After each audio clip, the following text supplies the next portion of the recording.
श्री गणेशाय नमः। शांताकारं भुजगशयनं पद्मनाभं सुरेशं विश्वाधारं गगनसदृशं मेघवर्णं शुभांगं लक्ष्मीकान्तं कमलनयनं योगिविद्यानिगम्यं वन्दे विष्णुं भवभयहरं सर्वलोकैकनाथं। प्रह्लाद नारद पराशर पुंडरीक व्यासांबरी शुक शौनक भीष्मदालभ्यान् रुक्मांगदार्जुन वशिष्ठ विभीषण आदीन पुण्यानिमान परम भागवतान स्मरामि। शुरू करते हैं। इस वीडियो में हम लोग श्री रुद्राक्ष जाबालोपनिषद पढ़ेंगे, जिसमें हम लोग सभी प्रकार के रुद्राक्षों के बारे में पढ़ेंगे और ये भी पढ़ेंगे कि उनकी उत्पत्ति कैसे हुई और उनका फल क्या होता है। ये उपनिषद सामवेदीय परंपरा से संबद्ध है। रुद्राक्ष की अतिशय महत्ता प्रकट करना उपनिषद का प्रयोजन है। उपनिषद का शुभारंभ भूसुंड और कालिग्न रुद्र की आख्यायिका से हुआ है।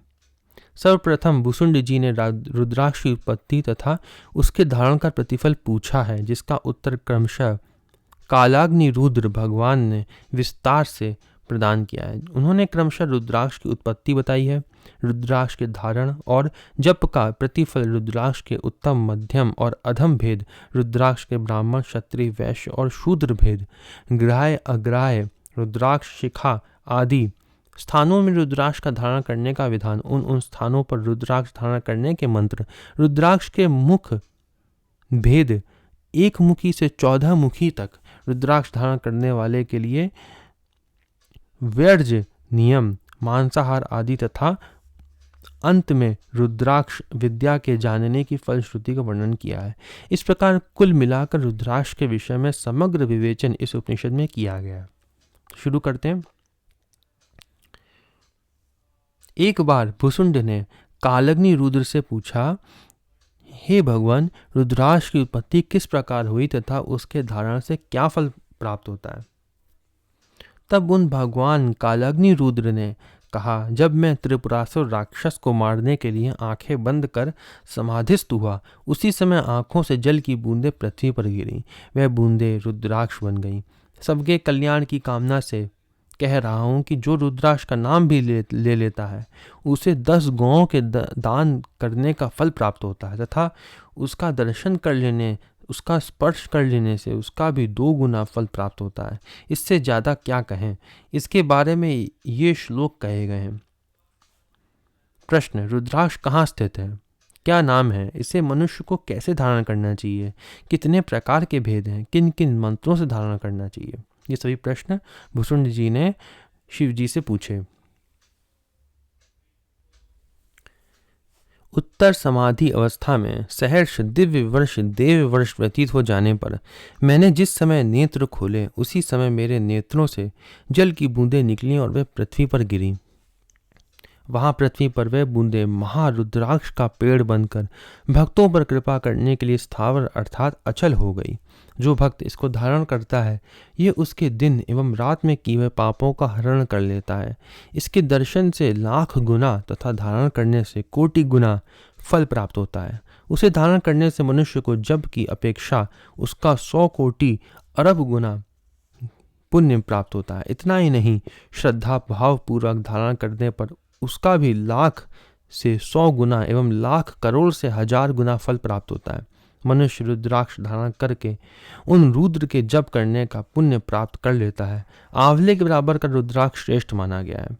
यहाँ रुद्राक्ष के दर्शन तथा धारण करने के पुण्य फल का विवेचन है।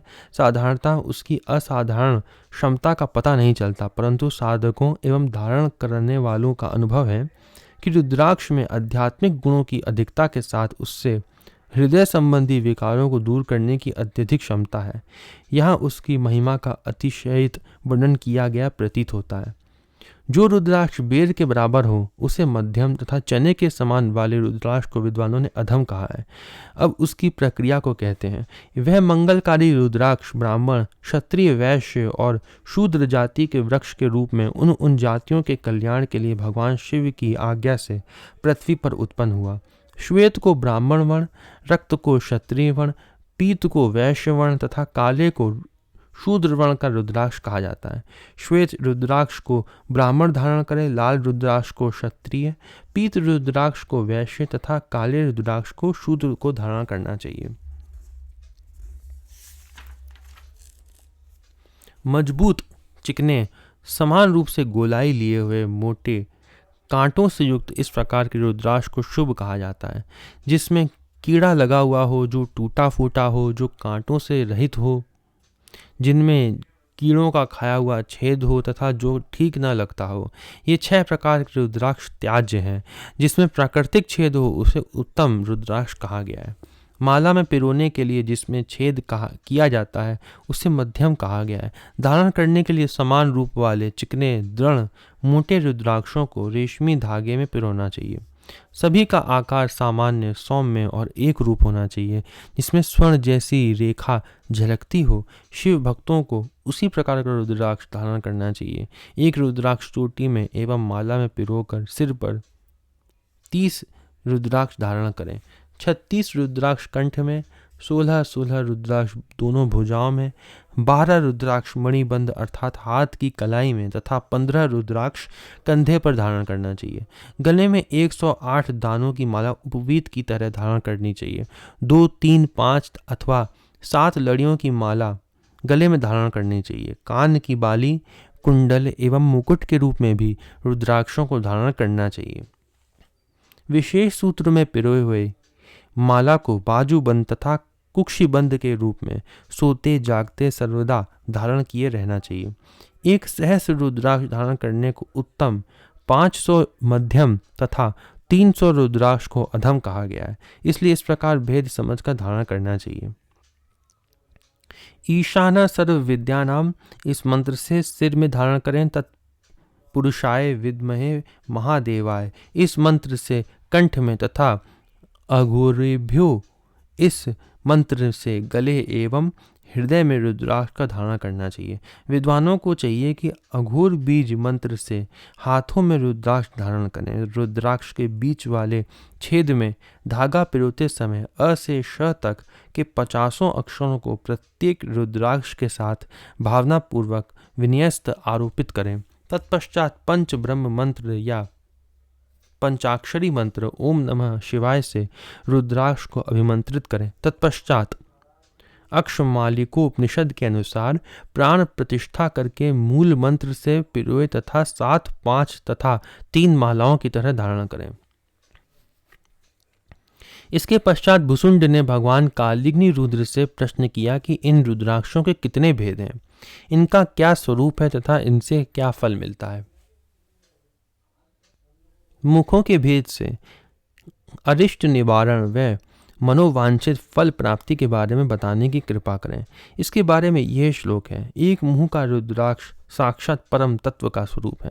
इंद्रियों को वशीभूत करते हुए जो भी उसे धारण करता है वह परात्पर तत्व शिव में लीन हो जाता है। एक मुखी रुद्राक्ष धारण करता है। हे मुनि श्रेष्ठ, 2 मुंह वाले रुद्राक्ष को अर्धनारीश्वर रूप कहा गया है। जो सदैव उसे धारण किए रहते हैं उन पर निरंतर अर्धनारीश्वर भगवान शिव की कृपा बनी रहती है। 3 मुंह वाले रुद्राक्ष को अग्नित्रय स्वरूप कहा जाता है। उसको धारण किए रहने पर सदैव अग्नि भगवान की कृपा बनी रहती है। चतुर्मुख भगवान के रूप में 4 मुखी रुद्राक्ष कहा गया है।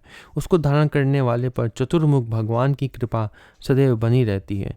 पंचमुखी रुद्राक्ष को पंच ब्रह्म अर्थात 5 मुंह वाले शिव का स्वरूप कहा जाता है। उसको धारण करने पर स्वयं ब्रह्म रूप भगवान शिव पुरुष की हत्या के दोष को समाप्त कर देते हैं। षष्मुखी रुद्राक्ष को कार्तिकेय का स्वरूप कहा जाता है। उसको धारण करने वाले पर महालक्ष्मी की कृपा होती है एवं उत्तम आरोग्यता प्राप्त होती है।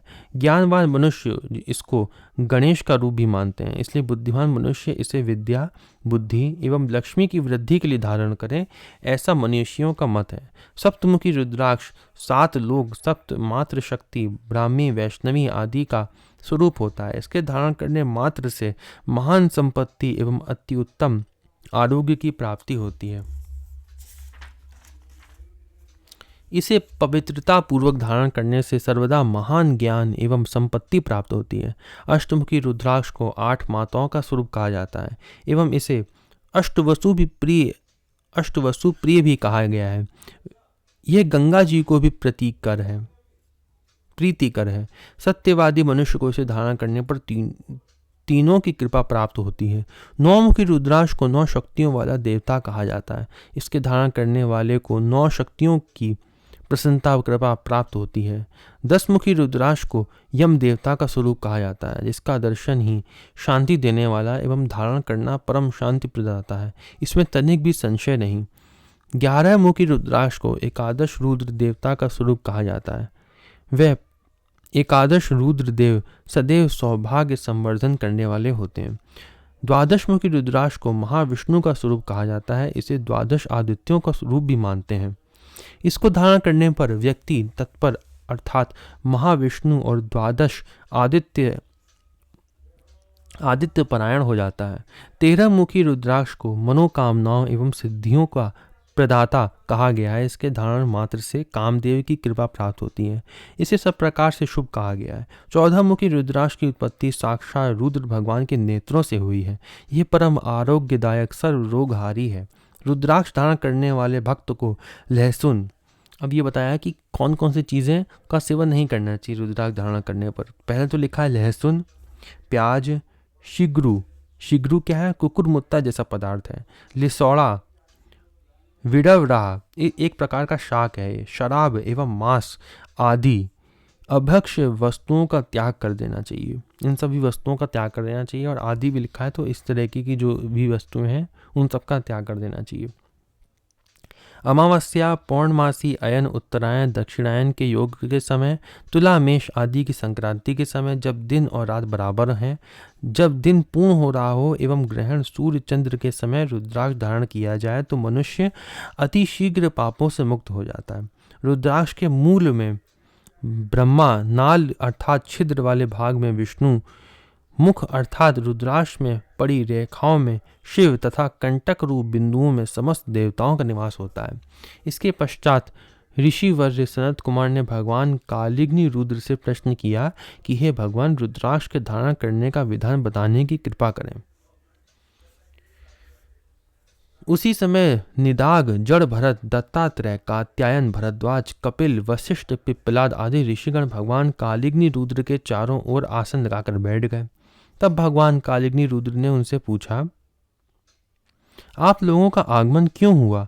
ये सुनकर उन ऋषियों ने कहा कि हम लोग भी रुद्राक्ष के धारण करने की विधि जानना चाहते हैं। भगवान कालिग्नि रुद्र ने कहा, रुद्र भगवान के चक्षुओं से पैदा होने से इनका नाम रुद्राक्ष हुआ। जब भगवान शिव प्रलय काल में प्रलय करके अपने संगारक चक्षुओं को बंद कर लेते हैं, उन्हीं नेत्रों से उत्पन्न होने के कारण वह रुद्राक्ष कहलाया। ये दोबारा शिव जी बता रहे हैं, क्योंकि ये ऋषि जो है ना, ये बहुत सारे ऋषि आए हुए, तो उनको एक बार जल्दी से दोबारा बता रहे हैं कि रुद्राक्ष नाम क्यों पड़ा, क्योंकि आँखों से, चक्षुओं से पैदा हुआ। प्रलय काल में जब आँखें बंद करी थी, उनके नेत्रों से बूंदें आई थी, उसी से रुद्राक्ष कहलाया। इस प्रकार कालिग्नि रुद्र ने रुद्राक्ष का रुद्राक्षत्व बताया।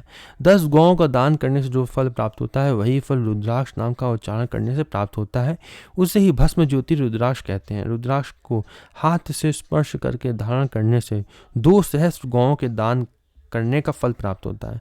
दोनों कोनों में उन रुद्राक्षों धारण करने पर 11 सहस्त्र गोदान का फल प्राप्त होता है। इसे धारण करने वाला एकादश रुद्रों के समीप पहुंच जाता है। सिर पर रुद्राक्ष धारण करने से कोटि गोदान का फल मिलता है। कान आदि स्थानों के धारण का फल वर्णन नहीं किया जा सकता।